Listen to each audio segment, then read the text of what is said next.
और पाकिस्तान ने अपनी नाकामी को छुपाने के लिए निर्दोष अफगानियों को मारने का सिलसिला एक बार फिर से शुरू कर दिया है। पाकिस्तानी एयरफोर्स ने आधी रात को अफगानिस्तान में एयर स्ट्राइक की है, जिसमें कुल 35 से ज्यादा अफगानी लोग मारे गए हैं, जबकि 100 से ज्यादा घायल हुए और मरने वालों में 4-5 साल के बच्चे से लेकर बड़े बूढ़े हर कोई शामिल है।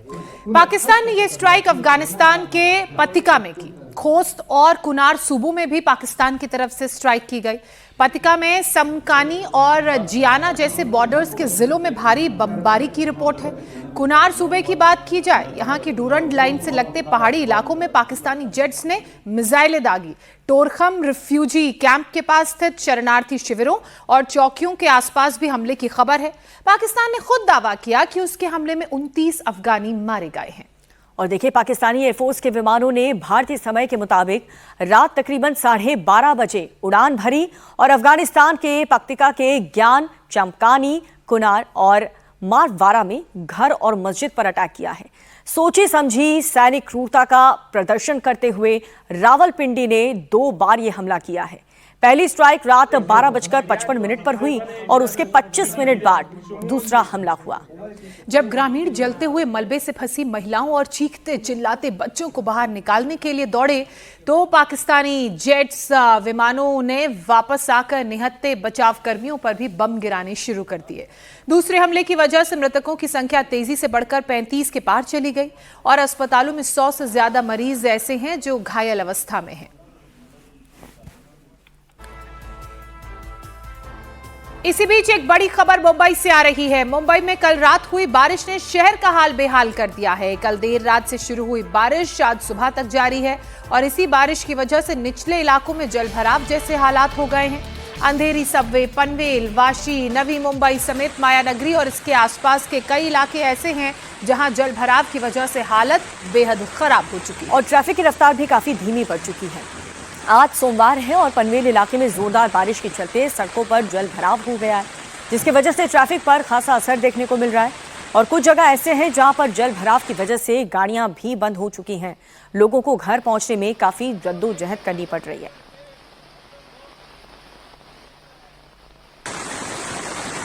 तो ये तस्वीर आपको दिखा रहे हैं मुंबई की अंधेरी की और आज सोमवार का दिन है। ऐसे में वर्किंग डे है, लोगों को दफ्तर जाना है, दफ्तर से घर भी आना है, लेकिन हर बार यही मुंबई में होता है। जब जब बरसात का मौसम शुरू होता है, हर तरफ पानी ही पानी नजर आता है और बीएमसी जो बड़े बड़े दावे करती है कि इस बार हमने सारी व्यवस्था कर रखी है, इस बार ऐसी कोई भी समस्या नहीं आएगी, लेकिन हकीकत इस वक्त साफ तौर पर पहली बारिश में ही दिख गई।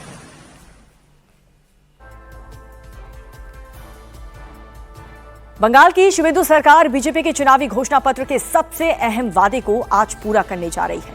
इसके लिए आज बंगाल विधानसभा का स्पेशल सेशन बुलाया गया है, जिसमें यूसीसी बिल पेश करने की तैयारी है। बंगाल चुनाव में बीजेपी ने सरकार बनने के बाद 6 महीने के भीतर समान नागरिक संहिता लाए जाने की घोषणा की थी और वहीं प्रचंड बहुमत से सरकार बनने के बाद से पार्टी की तरफ से अब ये तय समय सीमा से पहले ही यूसीसी बिल लाया जा रहा है। कश्मीर से धारा 370 अनुच्छेद 370 हटाए जाने, अयोध्या में राम मंदिर निर्माण के बाद कॉमन सिविल कोड यानी कि यूसीसी बीजेपी के एजेंडे का सबसे अहम हिस्सा रहा है, जिस पर बीजेपी शासित कई राज्यों में काम चल रहा है।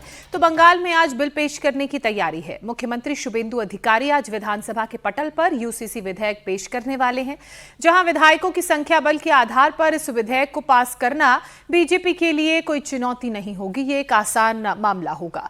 तो वहीं यूसीसी के साथ साथ आज के स्पेशल सेशन में 4 और विधेयक भी पेश किए जाएंगे, जिसमें अवैध तरीके से अर्जित संपत्तियों की जब्ती और नीलामी से संबंधित बिल भी शामिल हैं।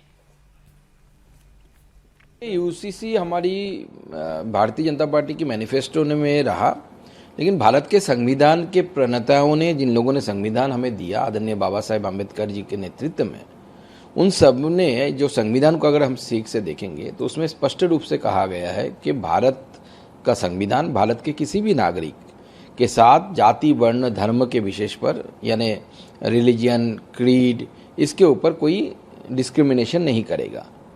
तो लेकिन ये जो अलग पर्सनल लॉ है, ये डिस्क्रिमिनेशन ही है।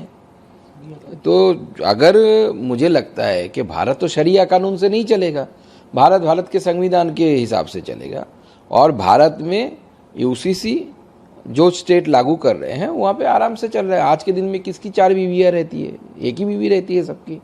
एक आदमी 4 बीवियाँ लेके घूमेगी ये तो, और कोई नहीं घूम पाएगा। एक ही देश में 2 नागरिक के लिए 2 नियम, ये तो हो नहीं सकता। तो पश्चिम बंगाल की सरकार ने तय किया है कि यूसीसी वो लाएंगे और यूसीसी सब मानेंगे, मुझे ऐसा लगता है। ज़्यादा विरोध भी नहीं है इसको लेके कहीं पे। तो वहीं उत्तराखंड पहला राज्य है जहां यूसीसी पहले से ही लागू है। मुख्यमंत्री पुष्कर सिंह धामी ने पश्चिम बंगाल में यूसीसी पर कहा कि यूसीसी की गंगोत्री भी देवभूमि उत्तराखंड से ही निकली और आने वाले समय में भारत के लोगों को इसका फायदा मिलेगा। ये जो यूसीसी की गंगोत्री है, वो गंगोत्री भी देवभूमि उत्तराखंड से निकल रही है और आने वाले समय में भारतवर्ष के सभी राज्यों को इसका लाभ मिलेगा। और आज पूरा देश इसकी तरफ आगे बढ़ गया है। गुजरात राज्य में भी एक कानून बन गया है, आसाम में बन गया है, मध्य प्रदेश भी इस दिशा में आगे काम कर रहा है। उन्होंने भी हमसे ड्राफ्ट मांगा है और दुनिया के सभी देशों में जो अपने को विकसित देश मानते हैं और जो मुस्लिम देश भी हैं, उन देशों में भी यूसीसी जैसा कानून लागू है। तो मैं समझता हूँ कि अब सबको यूसीसी किसी को टारगेट करने के लिए भी नहीं है। यूसीसी सबकी समानता का, सबको न्याय मिले, उसका एक कानून है। इसलिए जो राज्य आगे आ रहे हैं, मैं उन सबको भी बहुत बधाई देता हूँ, शुभकामनाएं देता हूँ। अब देखिए, बंगाल में यूसीसी के प्रस्तावित कानून के तहत विवाह, तलाक, उत्तराधिकार, गोद लेने और लिव इन रिलेशनशिप जैसे मामलों में सभी नागरिकों के लिए समान कानूनी व्यवस्था लागू होगी। सरकार का दावा यह है कि इससे लैंगिक समानता और समान नागरिक अधिकारों को बढ़ावा मिलेगा। तो वहीं टीएमसी ने मुख्यमंत्री शुभेंदु को सोच विचार कर कदम बढ़ाने की नसीहत दी है। ये भारतीय जनता पार्टी का कोई हिडन एजेंडा नहीं है।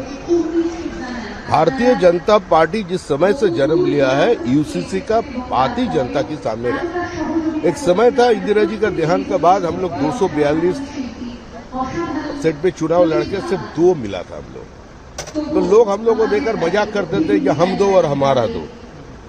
उस समय भी हम लोग यूसीसी का बात कर रहे हैं और जब 303 मिला था उस समय भी हम लोग यूसीसी का बात कर रहे हैं। तो जिस जगह पे भारतीय जनता पार्टी का सरकार आएगा, उस जगह में यूसीसी इंट्रोड्यूस होगा। पूरा जो समाज है, समाज के बहुत सारे वर्ग, अल्पसंख्यक वर्ग के लोग थे, ऐसा बहुत कलकत्ते में है जो लोग कॉमन सिविल कोड बिल चाहते हैं अपने समाज की खातिर। ये होना चाहिए, एक देश में एक ही कानून होना चाहिए, यही जनता की मांग है। देखिए, चूंकि वो ऑनरेबल सीएम है, उनके पास पार्टी है और जनमत है, तो कुछ भी काम वो कर सकते हैं।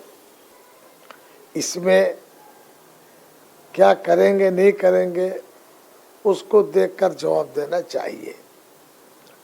यहाँ ऑनरेबल सीएम शुभेंदु अधिकारी सब कहेंगे, सोच विचार करके कदम उठाना चाहिए। बंगाल विधानसभा के स्पेशल सेशन में आज यूसीसी के साथ कुल 5 बिल लाने की तैयारी है, जिसमें दूसरा सबसे अहम विधेयक the West Bengal public safety and control of anti social activities bill 2026 है।